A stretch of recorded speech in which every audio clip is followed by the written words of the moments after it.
আসসালামু আলাইকুম। শিরোনামে আমন্ত্রণ জানাচ্ছি আমি জসিন্তা জিনিয়া।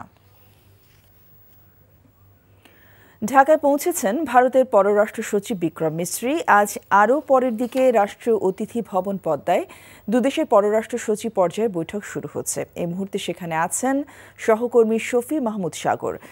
সাগর, বৈঠক কখন শুরু হচ্ছে এবং আলোচনা বিষয়বস্তু সম্পর্কে কি তথ্য আছে আপনার কাছে, আমাদেরকে জানাবেন।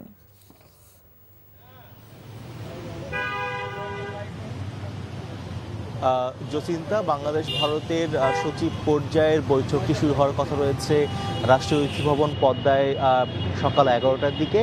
আর সকাল 8:30টার দিকে ভারতের পররাষ্ট্র সচিব বিক্রম মিস্ত্রি তিনি ঢাকায় পৌঁছিয়েছেন এবং এটি গত 5 আগস্ট আওয়ামী লীগ সরকারের পতনের পর ভারত এবং বাংলাদেশের মাঝখানে ভারতের থেকে এই প্রথম কোনো বড় কূটনীতিক বাংলাদেশে আসছেন আলোচনার জন্য এবং তিনি মূলত ফরেন অফিস কনসালটেশনে যোগ দেওয়ার জন্য আজকে ঢাকা এসেছেন এবং খুব সংক্ষিপ্ত সফরে তিনি পররাষ্ট্র সচিবের সঙ্গে বৈঠক করবেন। এর পাশাপাশি তিনি প্রধান উপদেষ্টা এবং পররাষ্ট্র উপদেষ্টার সাথেও সৌজন্য সাক্ষাৎ করবেন। গত 3 থেকে 4 মাসের মাঝে বাংলাদেশ ভারতের সম্পর্কে বেশ খানিকটা অবনতি এবং টানাপোড়েন সৃষ্টি হয়েছে এবং দুই দেশের পক্ষ থেকে পাল্টাপাল্টি মাঝে মাঝেই আসলে বেশ জোরালো বক্তব্য বলা হচ্ছিল। সেখানে বিশেষ করে গত 5 আগস্টের পর থেকে বাংলাদেশকে নিয়ে ভারতের মিডিয়াতে নেতিবাচক খবর প্রচার করা হয়েছে এবং বাংলাদেশ থেকে শেখ হাসিনা পালিয়ে ভারত অবস্থান নিয়েছেন। তো সব কিছু মিলিয়ে ভারতের সাথে বাংলাদেশ সম্পর্কে এই মুহূর্তে বেশ খানিকটা জটিল অবস্থা রয়েছে।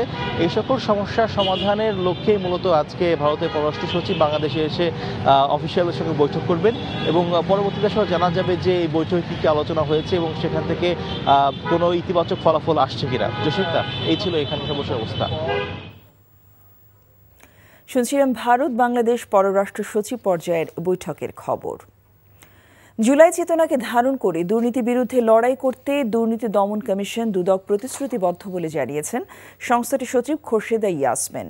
সকালে রাজধানী ঢাকায় আন্তর্জাতিক দুর্নীতি বিরোধী দিবসের উদ্বোধন অনুষ্ঠানে কথা বলেন তিনি। বলেন, দেশের উন্নয়নে বড় বাধা দুর্নীতি, যা নিয়ন্ত্রণে ঐক্যবদ্ধভাবে লড়াই করতে হবে। এর আগে দুদক সচিবের নেতৃত্বে পতাকা উত্তোলন এবং বেলুন উড়িয়ে দিনব্যাপী নানা কর্মসূচির উদ্বোধন করা হয়। দিবসটি উপলক্ষে মানববন্ধনের পাশাপাশি আলোচনা সভা ও চিত্র প্রদর্শনীর আয়োজন করা হয়েছে। এদিকে দুর্নীতি বিরোধী দিবসটি উপলক্ষে সাভারে মানববন্ধন কর্মসূচি পালন করেছে উপজেলা দুর্নীতি প্রতিরোধ কমিটি এবং সাভার উপজেলা প্রশাসন। বর্তমানে যে স্পৃহা নিয়ে আমরা কাজ চালাচ্ছি, যেই প্রত্যয় নিয়ে, যেই স্পিরিট নিয়ে কাজ চালাচ্ছি দুর্নীতি দমন কমিশন, এটি আমাদের অব্যাহত থাকবে এবং এই কার্যক্রম অব্যাহত থাকলে আশা করছি ভবিষ্যতে এবং ভবিষ্যৎ প্রজন্মের জন্য আমরা দুর্নীতিমুক্ত একটি বাংলাদেশ উপহার দিতে পারব।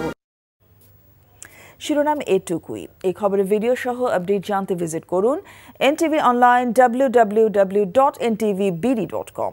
এছাড়াও এনটিভি জনপ্রসব অনুষ্ঠান ও খবরের আপডেট জানতে ভিজিট করুন আমাদের ইউটিউব ও ভেরিফাইড ফেসবুক পেজ।